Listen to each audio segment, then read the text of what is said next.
Bet. Hello, my name is Demetrius Hall. I'm a mass comm major at Delaware State University. For my capstone, I'm doing a project. Hi, my name is Demetrius Hall at Delaware State University. I'm a mass communication major. Um, for my capstone, I'm doing a video about memes, about how memes are. Forget it. I said all this off the top of the dome anyway. But could you say your name, title, your profession, and level of education, please? Sure. My name is Shane Sheehy. I am a graduate student at the University of Pennsylvania, the School for Communication at Annenberg. I have a undergraduate degree in film and then a master's degree in communications from NYU. And for my master's thesis there, I did a project on alt-right memes. And that's what I continue to study and look at, both in terms of the sort of radical right presence in online spaces and propaganda, but also more broadly, internet culture. Thank you. Today I have 5 questions I would like to ask you Mhm. in regarding to memes and the alt-right and propaganda and all that good stuff. Mhm. Okay. Question number one is, can memes be used for propaganda? Yes, it's a very good question. And I think in part, um, answering it is a question of also defining what propaganda is, because propaganda gets thrown around a lot. It has a lot of popular definitions, but at its core, what propaganda is persuasive communication, particularly persuasive media. So any form of media can be used as part of propaganda. And memes are a great example of this. It's not to say that all memes are necessarily, uh, propagandizing something, but a lot of them are, whether or not the content of a meme is directly political, or if it's indirectly, or even if it's masked and put in the framing of a joke, as most memes are. It can still be used to be put out for a particular message, for good or for bad. Thank you. Question number two, how are memes used for misinformation or disinformation? Now, let me react that one again. Sure. How are memes used for disinformation? Well, memes are used for disinformation in a pretty interesting way, because memes as a format, tend to be very brief. They don't tend to have much sources to whatever kind of claims that they're making.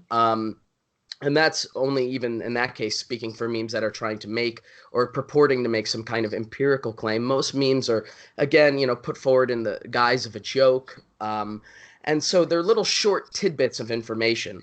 Now, on top of that, they are designed to be spread throughout networks very quickly, right? The whole idea and purpose of a meme is for you to share it online, and then for it to be replicated, for it to be changed and manipulated and shared with others and spread very rapidly.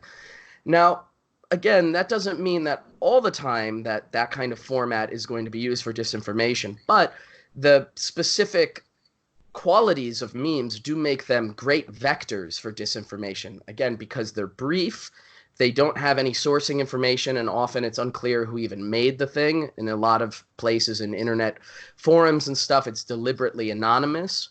Um, and again, they're meant to be shared and replicated en masse very quickly. I hope they don't say I'm being too biased with this. I trust me. I get the bias so much, dude. I get told I'm being too biased all the time. I swear, if I have to hear, okay, so y'all said something about the alt right. What about the alt left? I'm Oh, yeah, yeah, yeah, yeah, yeah, yeah. It's like, okay, when I see a bunch of progressives start murdering people, well, Right, exactly. Yeah, yeah. okay. Question number three. What are the dangers of disinformation, politically, socially, etc.?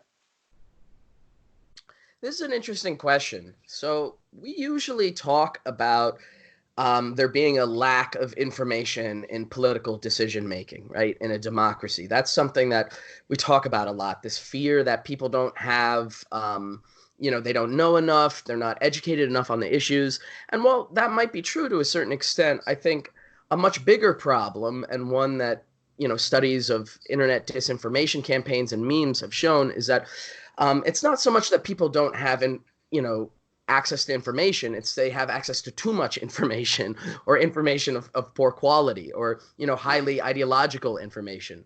And so to a certain extent, this is like a media literacy problem, right? This is a question about when people are online and they're looking at different things, how are they sifting those things? How are they evaluating what they're looking at, right? What are the criteria that they're developing to understand whether or not they're reading something is true or good or well-intentioned, right? Or any of the opposites of those. So it's a difficult thing. I mean, I sometimes feel a need to personally caution against some of the more panicky elements of like what manipulated information on the internet can really do in terms of changing people's minds, but it's definitely very present. And I think as part of that, the real danger is the expression and propagation of extremist ideology, more so than just like, incorrect facts or whatever. Because ideology can be transferred through memes and can be absorbed that way, and it can spread very quickly. You say everything I've been wanting to say to people, but so much better. Like, it just takes time, man. It just takes time and study. Like, you have great diction. Oh, thank you. Thank you. You're welcome. What are ways to, question number 4. What are ways to combat misinformation through memes? I keep saying misinformation. Okay, so the reason why I wrote misinformation is because, like, I eventually found out what disinformation was and realized they were just being used interchangeably. Yeah. And when I wrote this, I put misinformation, but meant to change to this. But question number 4, what are ways to combat disinformation through memes? Well, this is a really tricky question, and this is something that there's a lot of institutional thought being developed right now about. Now, like I said, on the one hand, a big part of this is a media literacy problem, right? It's about how to develop the criteria when you're sifting through things online to determine whether or not something is, a good source of information, or if it's actively harmful or whatever. And, ultimately the way to combat that is through educational programs, right? Either, something as part of regular schooling education, right? Like media literacy, being trained, like a lot of scholars and kind of policy makers have been at least advocating for that for a long time. The only problem with those things is that those take a long time to incubate and develop, right? Like you can't just start that and expect to see results immediately. Those could take decades to show what kind of effects they could have, in terms of a more immediate thing. And this is something that I think a lot of the companies that run some of the larger social media network platforms are doing now, is looking at essentially a policy of like deplatforming malicious actors, right? So you can't necessarily curtail or stop a particular meme or particular nugget of information once it's out there, but you can look at, well, who's producing this? Who are the main purveyors of this? And you can institute different policies to try and limit that. One of them is deplatforming, kind of extremist ideological sources. I mean, this worked very well in big social media platforms like Facebook and Twitter and stuff. For example, when ISIS was very strongly recruiting people in 2013, 2014, 2015, during that time period. And it's being introduced a little bit now in terms of like white nationalists online. They're being removed from the kind of larger platforms where they can have a bigger voice. Now, the only caveat I would add to that is that doing that, at least, and this is my intuition about it, but doing that is not going to diminish their already existing base. right? Like, because they'll just find another place on the internet or another platform, another place to go, right? Yeah. But what it will do is it'll prevent information coming from those sources being distributed widely, right, Yeah. to people who are not particularly privy. It'll essentially cut off, hopefully, the kind of wider recruitment pool which these kind of actors and specific, propagandists are using in order to not only spread their ideology, but to get people to join their organizations and stuff. So that's one small thing that has been going on, in at least in the private sector level of it. I have other thoughts about what the government could do, but probably for the purposes of your video, I won't say them just to not make it seem like we're too biased here. Yeah. Yeah, they definitely gonna make me want to have to find that alt left person. Yeah. Man, this world is crazy. And it seems like it's just gotten worse in like the last 5 years alone. Mm-hmm. But everything was building up towards it. For sure. For sure.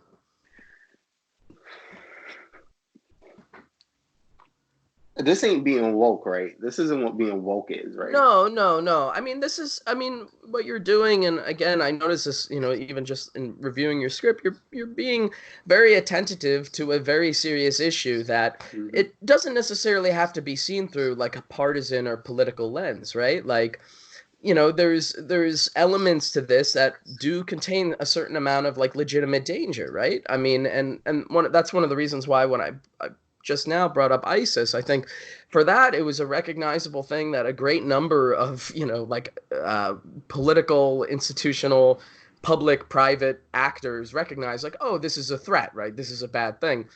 Mm-hmm. For some reason, domestic terrorism, when it's expressed through the particular vector of like white nationalism or whatever, is being considered not quite a serious threat when you have many cases of them like doing like literal terrorist attacks. Like it's not abstract, right? This is not just like a purely conceptual argument, right? This is like a real material thing, and looking into the causes of why that's happening and in part why it's spreading is a very serious thing. Yeah. I think I just got one last question, and I think that's just in your words, in your professional opinion, what are memes? It's a very hard question to answer. I mean, there's a lot of definitions that have been thrown out there, as I noticed you had identified in your piece. Dawkins, right? That's like one of the go-to ones. Limor Schiffman has another good definition, a more updated one specifically from 2014, I believe. It's hard. I think one of the difficult reasons why it's so, let me take that again. One of the reasons why it's so difficult to nail down and establish what is a meme is because memes are inherently syncretic and shape-shifting, right? Like they change over time. They changed from their kind of initial place in internet culture where it was really just image macros about 10 plus years ago, into, a wide format that can cover and mean a number of different things. And part of that is because they've grown into, from these small places in internet culture into the wider internet culture, but then also wider culture in general, right? And so more and more people are using memes, replicating memes.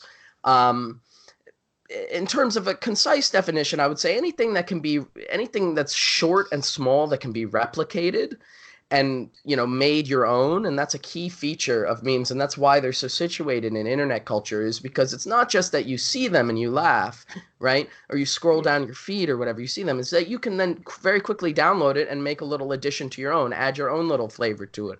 And then that can become like a macro meme, right? Where now the joke is like you're laughing at the thing itself, right? Yeah.